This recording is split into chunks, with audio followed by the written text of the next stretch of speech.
a Deus. Bom, na lição passada, a gente viu um dos maiores fundamentos da nossa fé, quer dizer, eu acho que é o maior e mais importante fundamento da nossa fé, que é a Bíblia e como que a gente entende que a Bíblia é significativa em todas as nossas ações. E a Bíblia também é a ferramenta que nos revela que existe dois mundos, o mundo natural e o mundo sobrenatural. Que existe o mundo visível e existe o mundo invisível. E eu costumo dizer que quem transita na fé, quem transita no cristianismo ou na palavra de Deus, ele tem uma dimensão de entendimento muito maior do que quem está limitado ao natural. Assim, imagina que uma pirâmide, né? Eu tenho uma pirâmide de conhecimento. O topo dessa pirâmide, no nível natural, ele é metade do caminho do conhecimento para quem tem o conhecimento natural e espiritual, que seria uma pirâmide ainda maior quando eu transito no natural e eu transito no sobrenatural. Então, para nós que transitamos os dois mundos, a gente tem muita coisa que a gente entende. E as pessoas do mundo natural não entendem. Mas tudo que eles entendem, a gente entende. Porque eles estão nesse meio do caminho. O topo do conhecimento deles nunca vai chegar ao topo do conhecimento pleno. É como um cavalo com viseira. Ele não enxerga as coisas do lado. Ele enxerga limitado na viseira dele. Nós enxergamos a dimensão maior. Por exemplo, se eu entro num ambiente e esse ambiente está pesado, eu sei que existe uma opressão naquele ambiente. Isso é um mundo sobrenatural. Ou num outro ambiente, o ambiente está leve, eu sei que existe um mundo espiritual dentro daquele ambiente favorável. Então, entender essas duas dimensões, que é o mundo natural e o mundo sobrenatural, nos dá uma condição muito melhor de essência, de existência, de convivência, de quem só se baseia no visual. Eu comparo até assim, a visão de galinha, que consegue enxergar o cisco na frente, e a visão de águia, que sobe lá para cima e enxerga atrás do monte. Então, assim, para quem tem uma visão espiritual, tem uma visão muito mais ampla, um entendimento muito mais amplo do que quem tem a visão apenas do natural. E isso, para nós, é fundamental para a nossa existência. Porque o propósito eterno de Deus é ter muitos filhos semelhantes a Jesus. Jesus transitava nos dois mundos. Jesus entendia os dois mundos. Jesus conversava com o Pai e conversava com os homens. Ele tinha esse acesso a esses dois mundos. E nós também temos. Porque nós também recebemos a adoção de filhos, nós também somos seres que têm o Espírito Santo dentro de nós. Então, a gente pode transitar nesses dois mundos, no visível e no invisível. Consequentemente, nós vamos ter sempre uma possibilidade maior de entendimento de certas circunstâncias. Às vezes, quando tudo parece errado no mundo natural, a gente busca a revelação espiritual e a gente começa a entender que existe uma dimensão muito maior do que aquela que a gente está vivendo. Por exemplo, nós estamos vivendo um tempo que é muito estranho.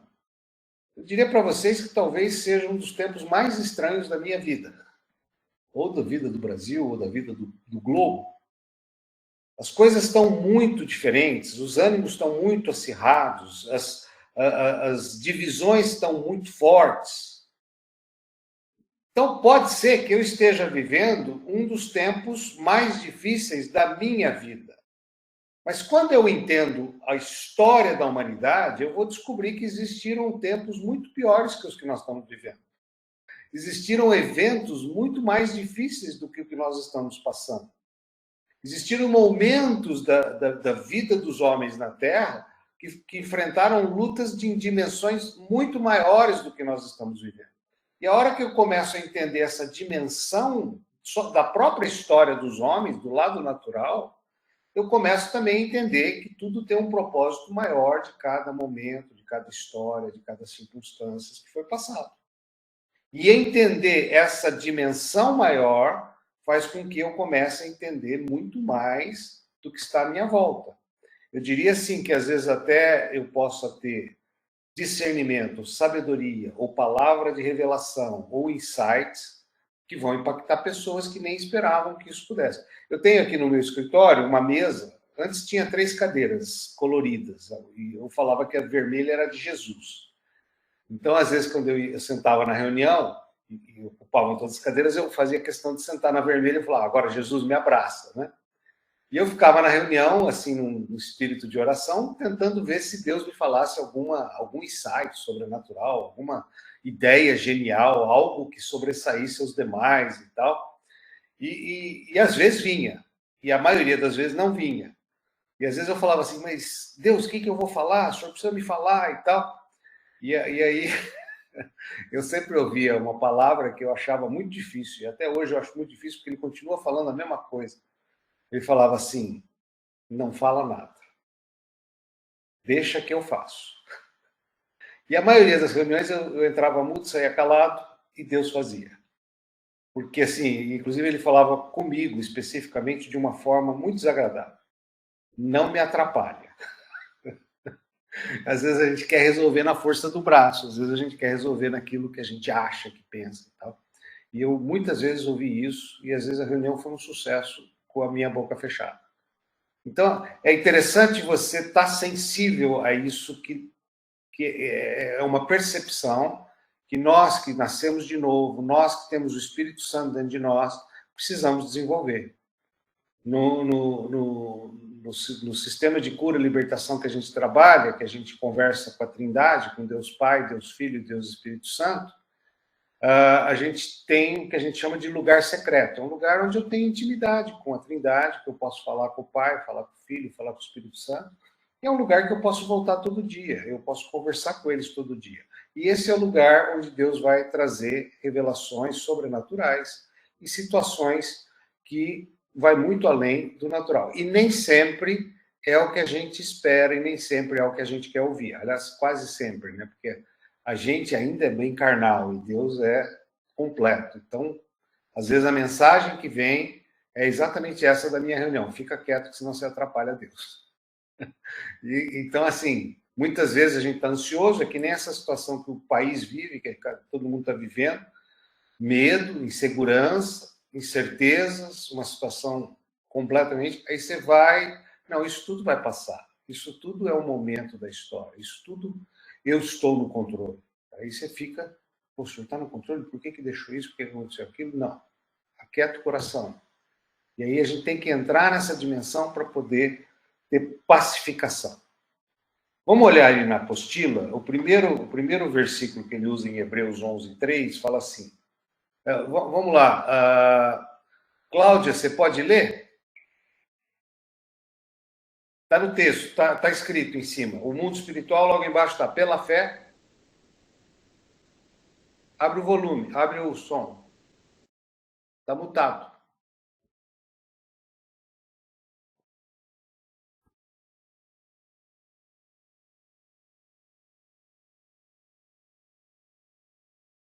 Está mutado.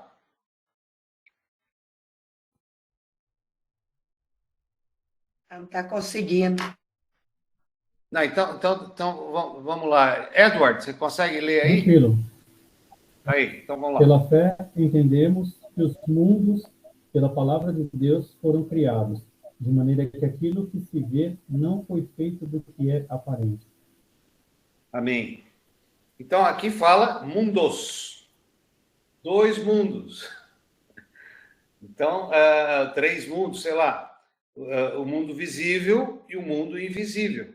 Então, existem 2 dimensões, existem 2 coisas que rodeiam a gente. Quando a gente fala de atmosfera, os ocultistas, né, os os esotéricos gostam muito de uma palavra que chama egrégora.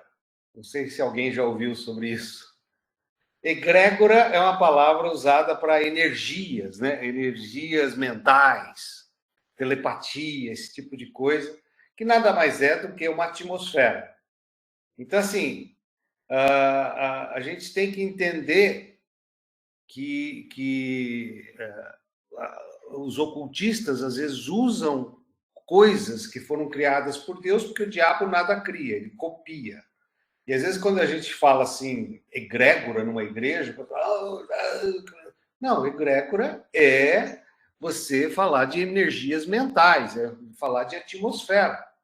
Então, assim, é muito comum quando eu vou orar por libertação para alguém, eu pedir para Deus limpar a atmosfera, mudar a atmosfera, ou agir numa atmosfera favorável, agir numa situação favorável, porque isso faz a diferença. Você tem os ambientes, às vezes, contaminados ou tóxicos, e a atmosfera não ajuda a você entrar numa situação favorável a ouvir a voz de Deus. Ao contrário, você vai ficar ouvindo um monte de cochichos que não vêm de Deus. Então, trabalhar essa atmosfera é muito importante. Tá?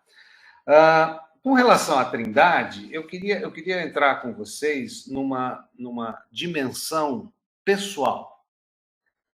Deus Pai, Deus Filho e Deus Espírito Santo são três pessoas, que é bem diferente de temperamentos dos homens. Nós, por exemplo, somos tricotômicos. O ser humano ele tem três partes, não são três pessoas, são três partes. Nós temos espírito, alma e corpo. Mas somos uma única pessoa. Então, nosso corpo é físico, nossa alma, nós vamos ver isso na próxima lição, nossa alma é emocional, intelectual, e nosso espírito é o nosso coração, nosso rim, vamos dizer assim, tá? Nosso âmago. Agora, quando a gente fala da Trindade, a gente fala de três pessoas especificamente. E você vai lá no começo da criação, já estão no plural, os criou. Quem são os? Apesar do Velho Testamento todo falar de Deus, ele já tinha as três pessoas atuantes no Velho Testamento. E lá desde a criação ele já era um plural, apesar de ser um único Deus. Único Deus na forma de pensar, único Deus na forma de agir, único Deus nos princípios. Então, assim, quando a gente começa a entender que são três pessoas, a gente vai começar a ter uma relação diferenciada com essas três pessoas. Por exemplo, é muito comum, tem gente que gosta mais de Jesus, e fala mais com Jesus. Tem outros que preferem o Espírito Santo. E tem outros que preferem Deus Pai. Agora, a gente está vivendo um tempo tão privilegiado, mas tão privilegiado, pouca gente sabe. Às vezes a gente está no meio de uma história, desde a fundação da igreja, mas não se atém que nós estamos num momento da história fantástico. Porque logo no começo da igreja, você tinha a presença de Deus Pai, como um Deus de amor, presente, permanente, constante, aquele Deus que queria ter intimidade com você. Você tinha a presença de Jesus, que a maioria, inclusive, o conheceu, depois que ele foi assunto aos céus, e que se relacionou pessoalmente com ele. E você tinha o Espírito Santo, que trouxe o avivamento e o Pentecoste, que fluía como fogo no coração das pessoas.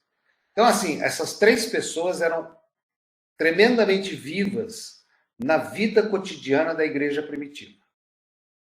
E aí, no século II ou III, mais ou menos, alguém inventou uma historinha, porque a igreja começa a crescer, e aí ela começa a virar uma denominação, e aí alguns princípios começam a ser perdidos. Alguém inventou uma história que Deus Pai era o juiz, que Deus Filho era o meu advogado de defesa, e que o diabo era o meu advogado de acusação e que eu era o réu. Criaram uma figura de tribunal maravilhosa. Que Jesus era meu advogado de defesa o diabo, meu advogado de acusação, e Deus, um juiz. Só que quando criaram essa imagem desse tribunal, eles cometeram um problema sério, porque eles afastaram a relação do homem com Deus. Porque o réu não conversa com o juiz. O juiz é inalcançável ao réu. O juiz se afasta do homem e assume uma posição de autoridade, domínio e controle, onde o homem é subjugado. Então, essa criação fez com que Deus deixasse de ser um Deus presente e passasse a ser um Deus distante. Tanto é que a Igreja Romana começou a criar os santos, que eram os intermediários. E a própria figura do amor que eles perderam, porque nós nascemos carentes, nós nascemos necessitados de amor. E esse amor só é completado com a presença de Deus em nós. Então, quando eu tirei a presença de Deus do colo, o colo de Deus da minha vida, eu fiquei carente de amor. E aí eles tentaram substituir isso e tentam até hoje através da única figura humana, natural, não mais sobrenatural, que é a figura de mãe. Então, muitas vezes, até quando a gente vai falar sobre doutrinas, a gente tem que tomar um pouco de cuidado. Por exemplo, você chegar para um romano, um católico romano, e tirar dele a figura de mãe, você está tirando o chão dele, porque é a única referência que ele tem de amor. Agora, você apresentar um Deus presente, um Deus próximo, um Deus que te carrega no colo, um Deus que te ama incondicionalmente, a hora que ele descobriu o amor de Deus, que é infinitamente maior do que um amor de mãe, ele naturalmente vai preferir esse. Agora, só tirar o que ele tem hoje e não dar nada em troca, você está tirando o chão da pessoa.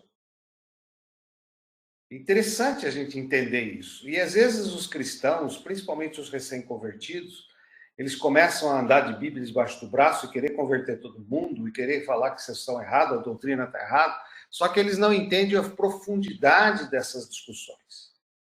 Então eu tenho que sim, agora que eu tenho o amor de Deus, agora que eu tenho um relacionamento com Deus Pai, que eu sou cheio do Espírito Santo, eu posso levar esse amor às vidas, revelar esse amor às vidas e tirar o Deus Todo-Poderoso num trono, um velho barbudo com um cajado de ferro para punir o pecador e trazer esse Deus como alguém que vai me abraçar, vai me beijar, vai me tocar.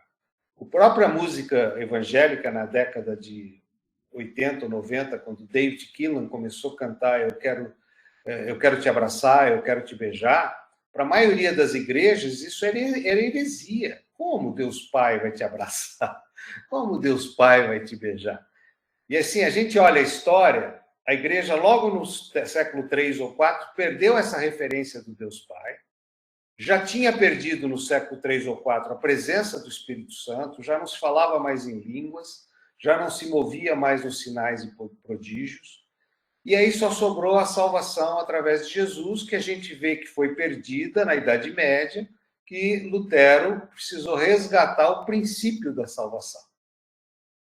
Então, o que o Lutero fez foi buscar na Bíblia que a salvação era pela graça e não era por indulgência, não era por vendas de coisas ou por atividades sociais, era de graça, não era por troca. Então, assim, a igreja primitiva ela foi perdendo o relacionamento com a Trindade, e aí no século XV volta-se a graça de Jesus, a presença de Jesus no meio da igreja, e volta-se o conceito da salvação sem meritocracia, por pura graça. O Espírito Santo ele só voltou no século XX, que foi em 1906, basicamente o marco foi na Rua Azusa. Se for ver, ele já voltou um pouco antes, no ano de 1800, com alguns pais da fé, John Wesley e tudo mais. Algumas dessas pessoas tremiam, algumas dessas pessoas falavam em línguas, algumas dessas pessoas tinham manifestações sobrenaturais. Mas ele efetivamente começou a ser pregado e começou a ser realmente anunciado e começou a fazer parte da família da fé no século XX. E a volta do Deus Pai amoroso o Deus Pai presente, gente, acreditem ou não, ele começou a ser mais eficaz no ano de 1994, no Avivamento de Toronto, e onde foi resgatada a presença do Deus Pai. Faz 28 anos, 26 anos, 28 anos. Ou seja, é uma revelação para essa geração, que outras gerações não tiveram. Antes de 1500, depois do ano 400, nem a salvação era bem trabalhada. O Espírito Santo ficou quase que 2000 anos sem atuar mais no meio do povo cristão. E a presença de Deus Pai tem 30 anos. Olha o momento que nós vivemos e o privilégio dessa geração que tem possibilidade de relacionamento com a Trindade. E aí a gente começa a entender essa relação e como ela se processa na nossa vida pessoal através da presença e do conhecimento da palavra e de oração. E aí a gente começa a entender que muitas das coisas que às vezes a gente tem dificuldade de se relacionar com Deus está ligado à nossa vida natural.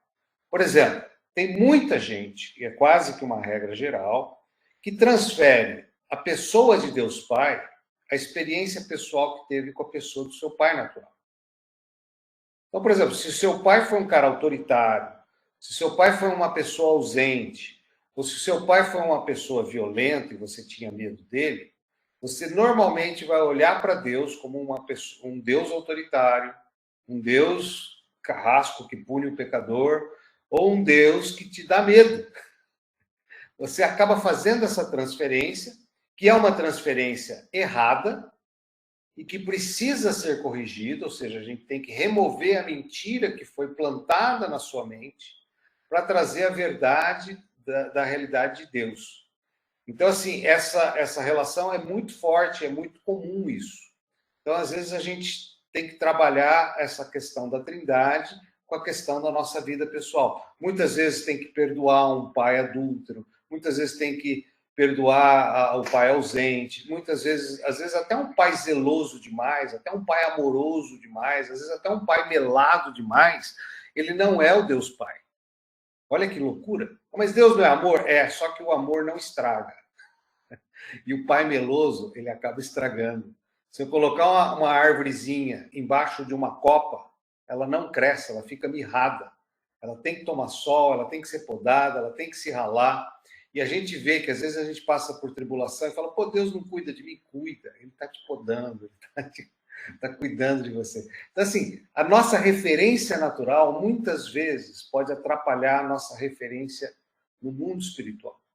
E aí a gente tem que lidar com essas mentiras e romper com essas mentiras e conhecer a verdade.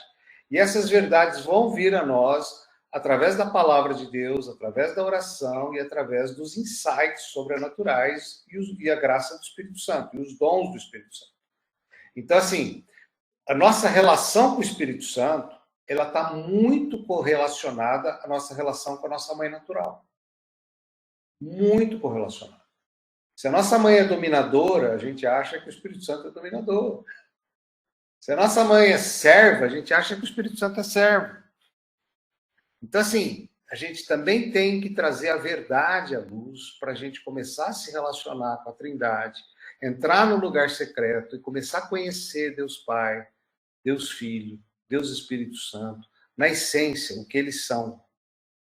E aí a gente começa a abrir para essa relação ser mais profunda. E outra, nossa vida também é mais profunda. E muitas das transferências que a gente faz está correlacionada à falta de amor, à falta... Por exemplo, a gente já tratou de muita gente que às vezes porque teve problema com a mãe, que cometeu adultério, que isso, que aquilo, não tinha relação nenhuma com o Espírito Santo, esfriou a relação com o Espírito Santo. Queimou o Espírito Santo, queimou o filme do Espírito Santo. Aí tem que perdoar a mãe, tem que perdoar... Assim, não é só a mãe, o Espírito Santo é mãe e autoridade feminina. Deus é pai e autoridade masculina. Tem muita gente que tem problema com pastores, problema com autoridades, porque tem problemas com o pai e tem problemas com e não consegue se relacionar com Deus Pai, com Deus de amor, e aí acaba transferindo para todas as autoridades masculinas. Com o Espírito Santo, acaba transferindo para toda a autoridade feminina. E Jesus é o nosso relacionamento, são os irmãos, é o casamento, é a nossa vida social, todas essas pessoas ao nosso redor é o que vai influenciar a nossa imagem de Jesus. E aí a gente tem que se desmistificar disso e trazer a presença, a verdade dele, que é aquele que nos salva. Olha só que interessante. Quando a gente fala de pai, a gente fala de 3 coisas: proteção, provisão e identidade. E Jesus fala: não vos deixarei órfãos. O espírito de órfão é o espírito de Adão. Adão, quando pecou, ele entrou no mesmo espírito. Eu tenho que fazer, eu tenho que provar. Se eu não fizer, ninguém vai fazer por mim. Isso é o espírito de órfão. Mas Deus Pai verdadeiro, ele traz a minha identidade de filho verdadeiro, e não pelo pai natural que eu tenho. Ele traz um sentido de proteção real e verdadeiro, não a proteção que eu não me sinto protegido. E ele traz também a provisão. Eu acho até loucura isso, mas quando a Bíblia fala seio de Abraão, que as pessoas estavam no seio de Abraão, eu falo, interessante, eu acho que Deus, ele é pai e mãe e mais um bocado de coisa junto. Porque o seio fala de provisão, de alimento, de sustento. Então, assim, eu acho que tem tudo a ver. Eu acho que Deus, quando pega no colo, ele traz proteção, ele coloca o braço da proteção de Deus. Uma criança no colo de uma mãe, ela sente isso. A proteção, a provisão e a identidade. A identidade, a não ser que você esteja numa mãe de leite, mas basicamente você acaba, mesmo uma mãe de leite, acaba criando uma certa identidade. Tem muita gente que passa a vida toda, não, ela foi minha mãe de leite, porque também criou uma identidade. Então, assim, essas 3 coisas estão muito focadas na nossa experiência com Deus Pai. E se nós temos barreiras para esse relacionamento com Deus Pai, nós vamos ter falhas na nossa identidade, nós vamos ter falhas no sentimento de proteção, e quem tem barreiras nisso está sempre achando que alguém está querendo puxar o tapete dele. Quem tem barreiras nisso está sempre com medo de passar fome, de ficar sem dinheiro. E não sente a proteção de Deus para a provisão. E isso é a ausência do pai verdadeiro. Quando a gente fala de Jesus, que a gente fala do relacionamento social, do relacionamento com as pessoas, a gente fala de companhia, nós nunca estamos sós. A gente fala de comunicação, falar e ser ouvido. E a gente fala de comunhão, ter amizade. E é loucura isso, porque a gente, primeiro é servo. Olha que coisa interessante. Primeiro a gente é servo. Depois a gente descobre que é filho. E para mim, filho é mais forte do que amigo. Mas não, depois a gente descobre que Jesus é amigo. Depois de ser filho, ele vira amigo. Porque amigo de Deus é uma aliança. E é uma aliança que ele faz por você e por mim, porque nós falhamos, ele não. Então é mais forte que filho. E é interessante a figura do filho, porque a gente é filho adotivo. Nós não somos filhos genéticos. E o filho adotivo, eu falo isso até com autoridade. Eu tenho 6 filhos, 2 adotivos, tenho 9 netos e 3 adotivos. Então, assim, o filho adotivo, diferentemente do filho natural, é o filho que você escolheu adotar. Então, é um filho que você escolheu. Ele não é obra do acaso, não foi uma relação sem querer, não veio de um momento de fraqueza, não aconteceu inesperadamente. O filho natural, o filho adotivo, ele é filho escolhido. E eu até brinco, eu falo, vocês que têm filhos naturais, esqueceram de adotar os seus filhos naturais, de escolhê-los. Não, ele veio, ele está entre nós e nós temos que engolir. Não, você tem que escolher seu filho. Não, esse é o meu filho, esse é o filho que eu escolhi. Tem uma passagem interessante, né, do filho que rebelde, estudante, de uma fase da vida, né? E aí o pai proíbe ele de ir para uma festa e fala: eu te odeio, eu nunca quis nascer nessa família, você é o pior pai do mundo. Aquelas frases assim que, primeira reação natural, seria a porta da rua, serventia dessa casa, vá e se vire, né? Mas, para quem tem amor no coração e quem conhece o Deus Pai, ele vira para esse filho rebelde e fala: puxa, filho, é uma pena que eu não sou o pai que você esperava. Isso realmente é muito difícil de ouvir. Mas eu queria que você soubesse que você é o filho que eu escolhi, é o filho que eu amo, é o filho que Deus me deu, é o filho que vai ser meu, mesmo que você não queira. E isso quebra uma pessoa, porque não é ação e reação, isso é mundo. Mas quem vive no mundo invisível e no mundo visível sabe que nós agimos de uma forma diferente. Nós não reagimos como se espera, nós reagimos com a presença de Deus em nós. E Deus Pai é assim com a gente. Pensa que, eu não sei vocês, mas eu já tive várias guerras com ele. Eu já fui muito adolescente com Deus Pai. E Deus me amou e me compreendeu e me perdoou e me recebeu. Então, assim, essa ação de amor, ela quebra muita coisa, muita coisa. Então, quando a gente fala de Jesus amigo, mais do que irmão, né? Porque Jesus também é nosso irmão, é nosso mano velho, né? É nosso irmão mais velho, ele é o primogênito de muitos, mas ele também é amigo. E aí entra nessa relação nossa com os nossos irmãos, nossa com os nossos amigos, nossa com o cônjuge. A gente acaba colocando Jesus nessa relação. E aí, quando a gente se relaciona com os outros, olhando por Jesus, também muda a nossa maneira de lidar com os outros. E quando a gente fala de Espírito Santo, a gente fala de comunhão, a gente fala de ensino e a gente fala de poder. Interessante isso, né? Que o Espírito Santo, ele é ensino, porque parece, mas é uma figura muito ligada à mãe, né? A mãe que é que educa, a mãe é que ensina. E nessa geração que a gente tem muitas mães solteiras, muita ausência paterna em muitos lares, a gente vê como é importante entender essa relação da Trindade. Quer dizer, tem muitas pessoas que estão crescendo em lares disfuncionais e não tem uma referência paterna. Mas para isso precisa conhecer Deus Pai, precisa começar a se relacionar com Deus Pai para poder trazer até uma referência correta. E aí conseguir trazer uma harmonia nisso. A mesma coisa acontece, às vezes, com essa questão da mãe natural. A gente precisa quebrar, às vezes, autoritarismo, domínio, controle, e trazer essa relação de ensino, de compaixão, de manifestação, de proteção. Vem tudo da figura do Espírito Santo. Porque o Espírito Santo também é poder, ele dá dons, ele dá poder de manifestação de sinais, ele dá frutos. Então, assim, tem uma porção de coisas que envolve essa nossa relação com o Espírito Santo. Então, assim, de Jesus, eu resgatei e ganho a salvação. Do Espírito Santo, eu sou equipado, ele me dá dons, ele me dá frutos, ele me dá armas para eu guerrear. E de Deus, eu sou cheio do amor.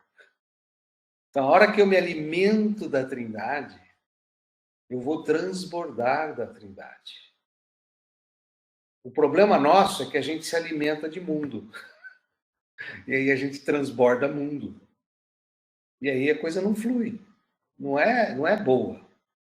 Mas se eu tenho perdão é um assunto tão complicado para as pessoas, mas na verdade o maior beneficiário do perdão não é quem o recebe, mas é quem dá. É um livramento para quem dá o perdão. É uma cura da alma para quem dá o perdão. Ah, mas a pessoa não merece. Não merece mesmo, mas você não precisa dar o perdão para ela merecer. E ela pode até dizer assim, se você quiser perdoar, você perdoa, mas não vou te pedir perdão, não. Tá bom, eu perdoo, porque quem sara sou eu, não é ela. Quem é liberto da mágoa sou eu. Mágoa é você tomar veneno e querer que o outro morra. É você se matar. O que mais gera doenças espirituais, e entre elas o câncer, é mágoa. É falta de perdão, é ansiedade exagerada, o estresse, o burnout, e tudo isso acaba gerando um monte de enfermidades. E a palavra enfermidades é infirmo, é não firme, é uma doença espiritual, doença de alma, tá? Então, assim, você vai ver no livro que aqui a gente fala bastante desse mundo espiritual do Deus Pai, Deus Filho e Deus Espírito Santo.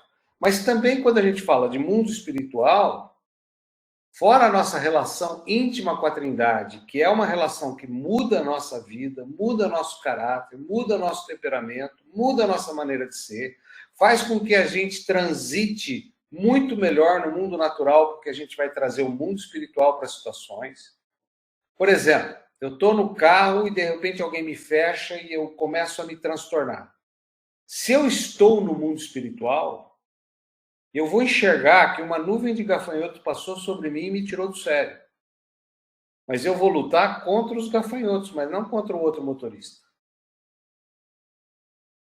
Porque a minha luta não é contra a carne, a minha luta é no mundo espiritual. E até brinco, né? Porque as pessoas às vezes falam assim, eu sou assim mesmo, não vou mudar, pau que nasce torto morre torto. Não, querido, eu vou te apresentar um carpinteiro que conserta qualquer pau torto. Porque essa história de eu não vou mudar é uma mentira.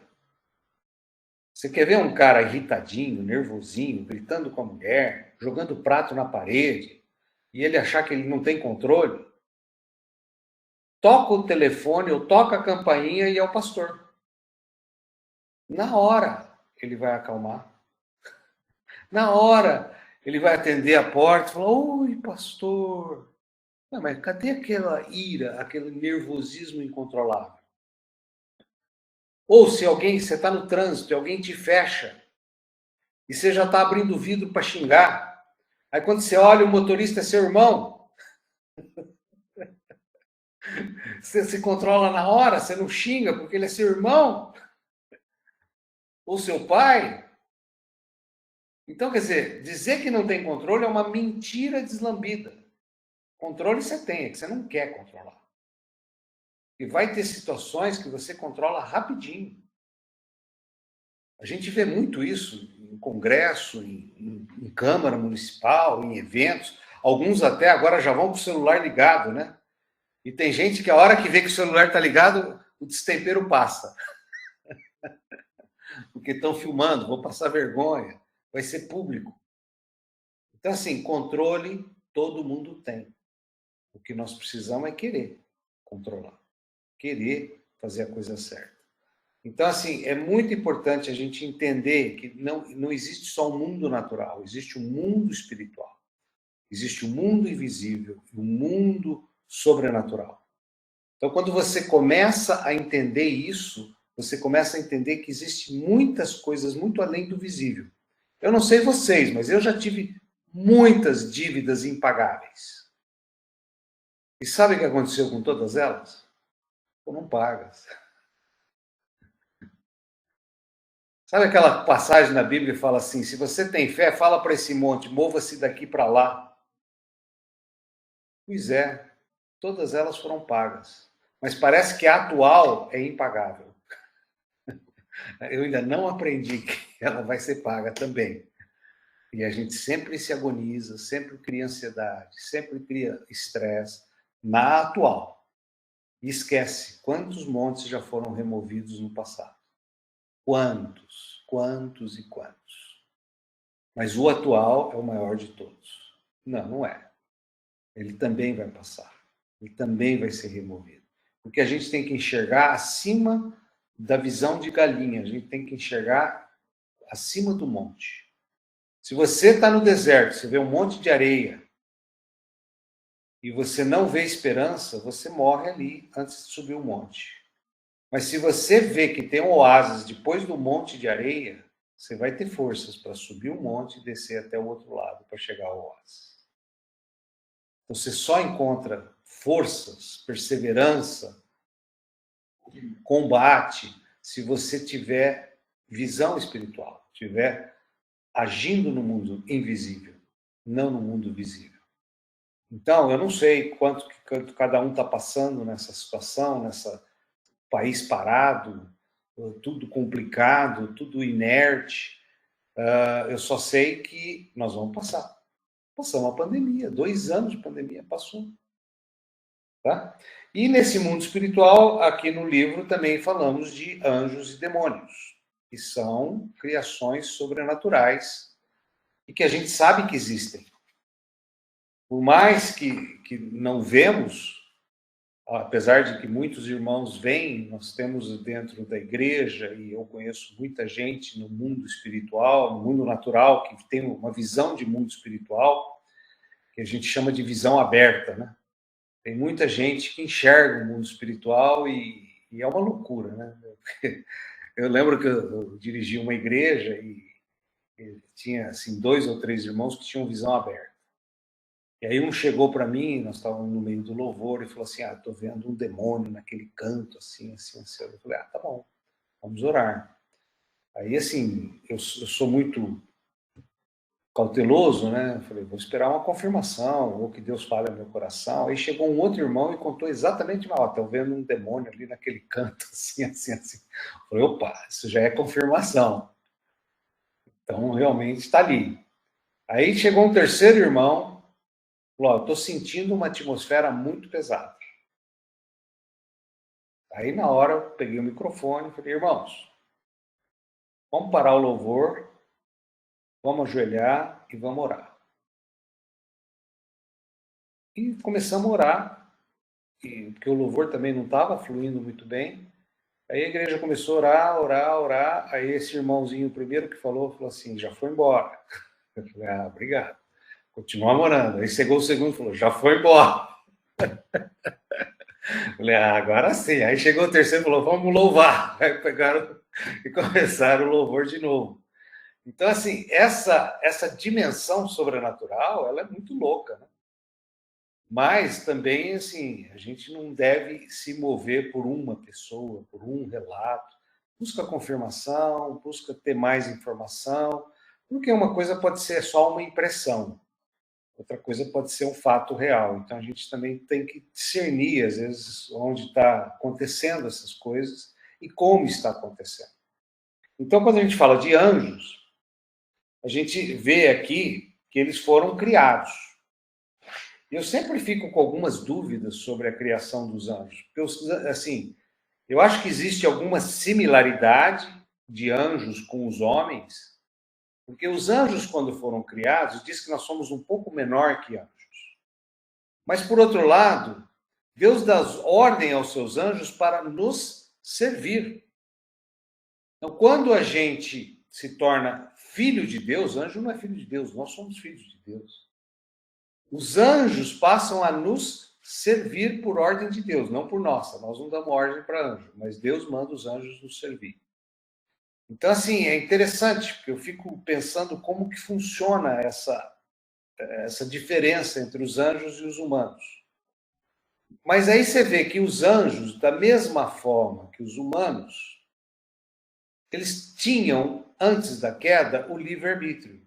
Ou seja, o Lúcifer, que é o anjo de luz, ele programa um golpe de Estado no céu e leva com ele 1/3 dos anjos para tentar derrubar o rei e tomar o trono do rei. Ele tinha livre-arbítrio, porque ele fez uma escolha de ser igual a Deus ou ser maior que Deus. Então, assim, e a hora que ele cai, a hora que ele é destituído, ele é castigado e ele é jogado para a terra, ele e todos os anjos que o seguiam, e ele passa a ser o demônio, o diabo, e os anjos que o seguem passam a ser ele passa a ser o Satanás, e os anjos que o seguem passam a ser os demônios. E a terra era sem forma e vazia, e ele pairava sobre a face da terra, que é onde Deus o jogou para morar, como o abismo e nas profundezas dos mares. Então ele passou a ocupar essa terra negra, vamos dizer assim. E aí quando Deus cria o homem, é um negócio muito maluco, porque ele foi criar o homem exatamente no lugar que ele tinha jogado Satanás. Ele pega aquela terra sem forma e vazia, aquela terra negra, e cria um jardim dentro dessa terra. E coloca o homem. E ele manda o homem crescer e multiplicar e dominar a terra. Ou seja, o homem ia destituir as trevas da terra. Essa era a ordenança de Deus. E o homem, em vez de ser um ser criado, o anjo, ele é criado à semelhança e à imagem de Deus. Quando Deus cria o homem, a imagem e semelhança dele, eu fico imaginando o diabo assistindo isso, porque o diabo, quando ele tentou dar o golpe de Estado e ocupar o trono, tem uma frase que fala assim: eu quero ser semelhante ao Altíssimo. Era o sonho de consumo dele, ser o homem. Era o sonho de que tudo que ele queria conquistar, ser semelhante. E Deus nos faz exatamente semelhante. Ou seja, quando ele criou o homem aqui, o diabo já estava odiando a gente desde a criação. A gente já era tudo que ele jamais admitiria na vida dele. E ele cria o homem exatamente aonde ele tinha jogado e onde estava totalmente perdido.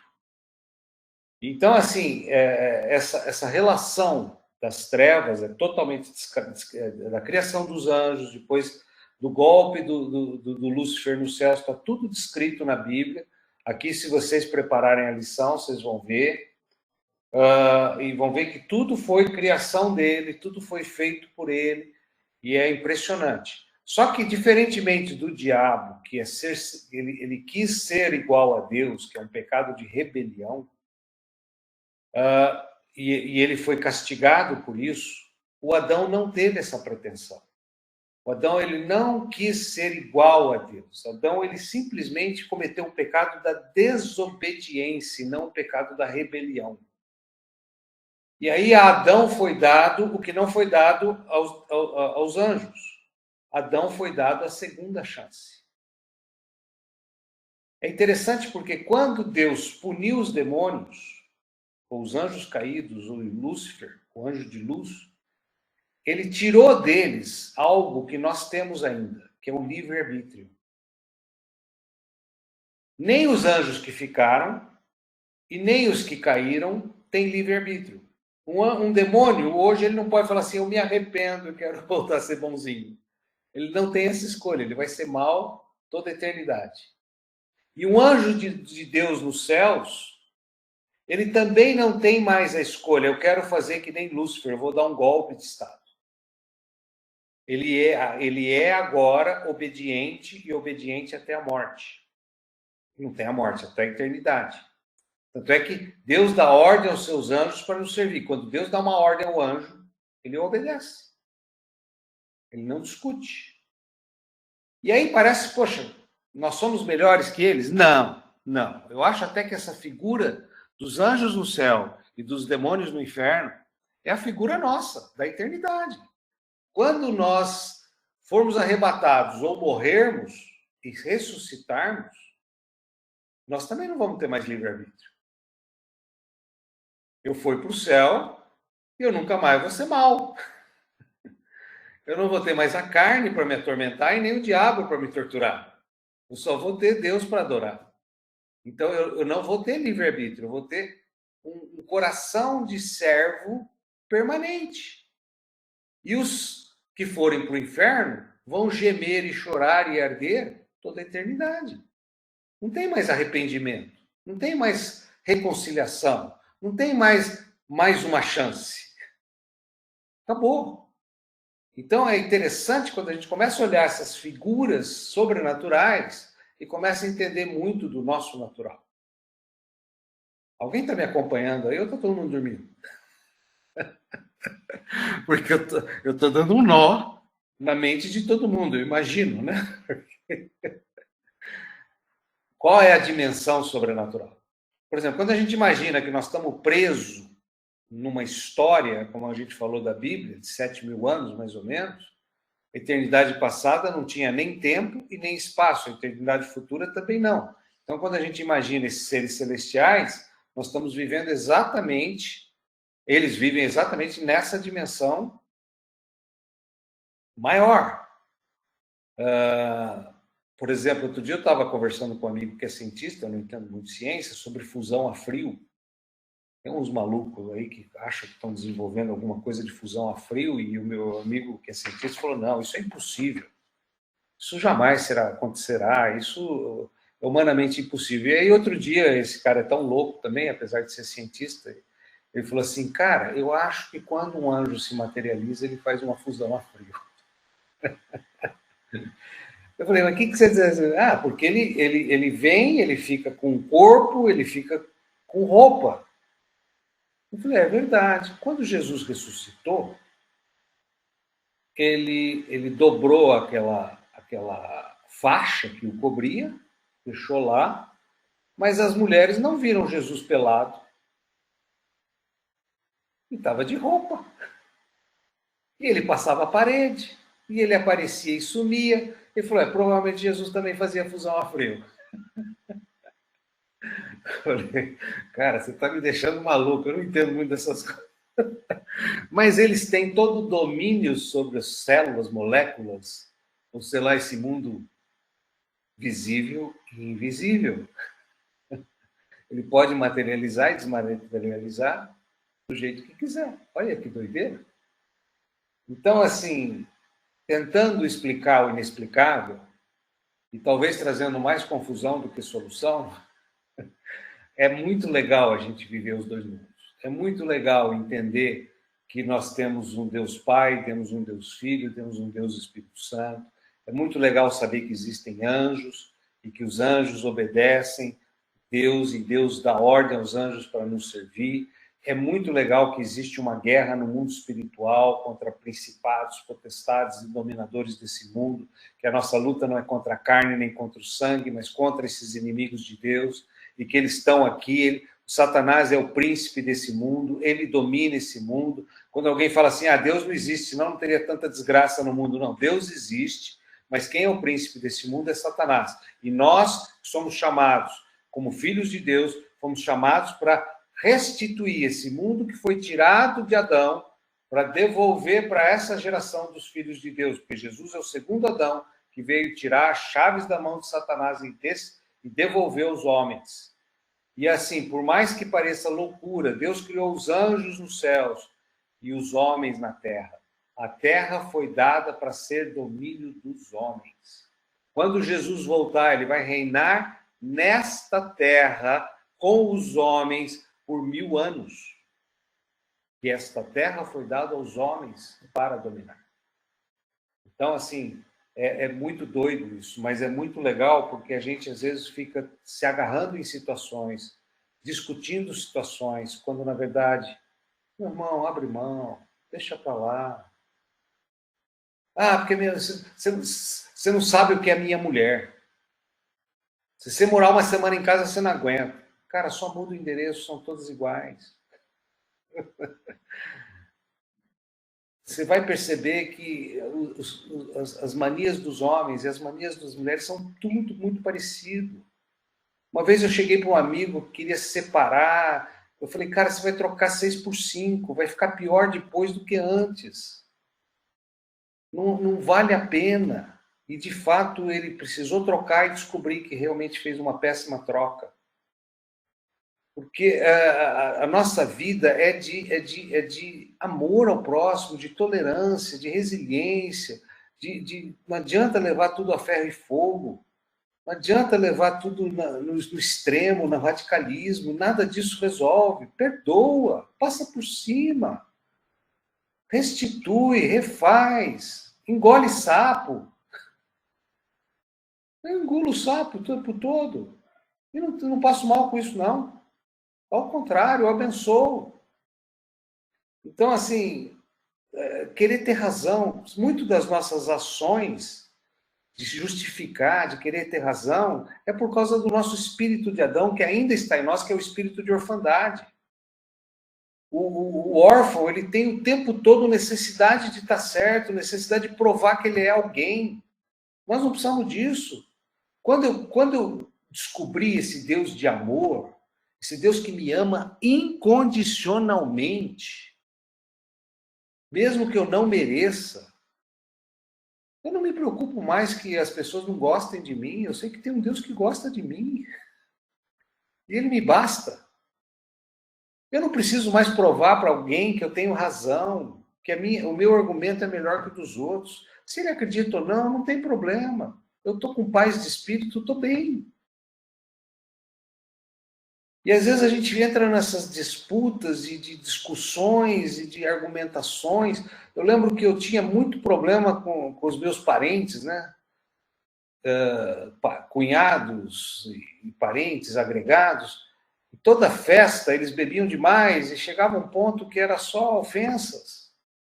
E assim, por eu ser cristão e por eu ser pastor, normalmente havia sempre provocação, né? Você chega na roda, começa alguns assuntos para te provocar, né?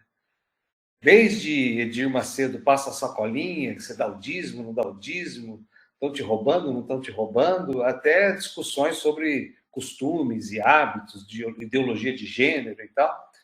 E eu caía, eu era imaturo, eu caía nas discussões, começava a brigar, começava a argumentar, e você vai usar a Bíblia para justificar o que você pensa, eles não acreditam na Bíblia, quer dizer, você está falando coisas que não fazem sentido. Aí eu descobri um dia que a melhor coisa do mundo que eu fazia nas festas era não mais ficar em rodinha, que é assunto polêmico. Aí, para evitar, porque toda vez que eu entrava na rodinha, o assunto surgia, né? Parece que era proposital. Para evitar, eu saía das rodinhas e comecei a servir. Eu comecei a ficar na churrasqueira, comecei a ir na cozinha, comecei a servir as pessoas e tal. E, curiosamente, depois de alguns anos, eu passei a ser um cunhado legal. Comecei a ser elogiado por eles. Não, o Elton é gente fina, não, o Elton... Porque eu não estava mais nas discussões, o pessoal enchia a cara, ficava bêbado, falava besteira, eles brigavam entre eles, eu não estava mais em nenhuma briga.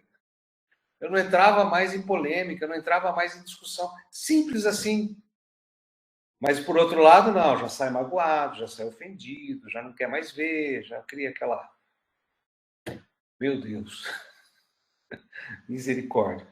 Mas o importante aqui, gente, que nós estamos falando, e amanhã, semana que vem, nós vamos falar da estrutura do homem, e também é um assunto muito importante, que vai falar dos nossos sentimentos, das nossas emoções. Mas o importante, assim, é entender que nós vivemos em duas dimensões. E que o homem, ele é espírito, alma e corpo, e que ele foi criado para frutificar e multiplicar, ou seja, para encher a terra e dominar a terra. Então, assim, nós temos esse exército dos céus a nosso favor. E é muito lindo isso. Por exemplo, quando você começa a entender a história de Daniel, Daniel estava orando, e aí, quando o anjo Gabriel veio responder a oração dele depois de 21 dias, o anjo fala assim: eu ouvi a tua oração desde o primeiro dia.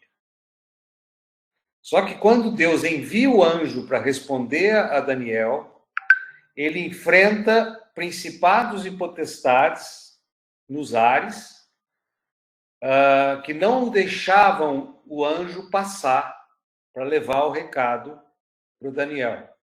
E aí, nesse período de Daniel orando, insistindo na oração, Deus dá ordem para o anjo guerreiro Miguel para ir limpar o caminho para que Gabriel passasse. Olha que visão maluca essa, né? Então, foi um anjo guerreiro guerrear contra os principados e potestades, porque Gabriel é um anjo mensageiro. Ele não é guerreiro, ele não conseguia remover os principados. Mas aí veio o anjo guerreiro e abriu o caminho para que Gabriel passasse e trouxesse a resposta de oração de Daniel. Então, assim, no mundo espiritual, nós temos anjos guerreiros, nós temos anjos mensageiros, Deus usa esses anjos. Tem um anjo guerreiro, ele não dá o nome desse anjo, mas eu gostaria até de conhecê-lo um dia, que um anjo matou 185 mil soldados assírios. Um anjo. Imagina a fusão a frio que esse anjo fez para poder materializar. Olha, eu não consigo nem imaginar isso. A morte de 185 mil soldados. Então, nós temos todos eles hoje sendo enviados por Deus conforme a vontade de Deus para as nossas vidas. Então, se o seu problema está difícil, meu irmão, fique em paz. Deus está no controle. A luta está brava, fique em paz. Eu lembro do servo de Eliseu, né? Eliseu foi rodeado pelos inimigos, aí o servo ficou apavorado, falou, meu Deus, e agora? E tal. E Eliseu falou, Deus, abre os olhos dele, faz ele ver. Aí ele viu carruagens de fogo, ele viu anjos, ele viu todo o exército de Deus. E aí ele ficou tranquilo, que o profeta Eliseu estava protegido por um exército de anjos. Se você, como eu, é salvo, recebeu a salvação, tem o Espírito Santo de Deus no seu coração, Deus dá ordem a teu respeito. Então não se aflija, não fica acabrunhado, não fica atribulado, não fica preocupado. Deus está cuidando de cada um de nós. Amém? Vamos orar? Tá vendo, gente? Desculpe, esse grupo é avançado, então eu não fico muito pegando nos versículos, mas eu quero crer que na próxima semana, todos vocês vão ter feito a lição 1, a lição 2 e a lição 3. Tarefa para a próxima semana, tá bom? Deus Pai, Deus Filho e Deus Espírito Santo. Obrigado, Senhor, por essa trindade maravilhosa, por relacionamento que temos contigo. Obrigado, ó Pai, porque eu sei que o Senhor está conosco, eu sei que eu posso falar contigo, com o Espírito Santo e com Jesus, porque eles todos são onipresentes, onisciente e onipotente. Dá-nos, Senhor, mais experiência de intimidade contigo. Dá-nos, Senhor, mais experiências sobrenaturais. Não queremos, Senhor, contar de um evento que aconteceu há 10, 15 ou 20 anos atrás, de uma experiência que eu vi o teto se abrir, um anjo descer, mas eu quero viver a cada dia uma experiência nova, sobrenatural. Pai, leva-nos a termos sonhos, Senhor. Não apenas sonhos que nós esquecemos, mas sonhos onde o Senhor possa falar conosco, Pai. Leva-nos a ter visões, Pai. Leva-nos, Senhor, a viajar para o terceiro céu, a cair no Espírito Santo, a receber uma visitação sobrenatural. Senhor, leva-nos a uma dimensão maior do que simplesmente vemos, ouvimos ou estudamos, Pai. Queremos experimentar a Tua presença, experimentar o Teu toque, Pai. Apenas um toque, Pai. Apenas um toque pode mover sobre as nossas vidas, Pai. Queremos viver em novidade de vida, Pai. Não apenas de uma experiência, e essa experiência ser relatada todas as nossas vidas, Pai. Mas queremos contar o que aconteceu a semana passada, o que vai acontecer amanhã, Pai. Queremos viver a cada dia. Que essa noite não seja mais uma noite de sono, mas seja uma noite onde a gente pode ouvir a Tua voz. Deitado ali no travesseiro, possamos sentir o colo do Pai. Possamos sentir esse supridor, esse protetor, esse Pai que dá-nos identidade de filhos. Pai. Abençoa cada um nessa aula, abençoa todos que estão perseverando nesse curso, aos que faltaram, Pai, faz com que eles possam ver o vídeo, mas é muito importante estarem presentes nas próximas aulas, Pai. porque sabemos que o presencial é muito, mesmo sendo virtual, é muito importante para acompanhamento, para estudo, para aperfeiçoamento. Pai, no nome de Jesus é que oramos. Amém. Amém? Amém. Deus abençoe a todos.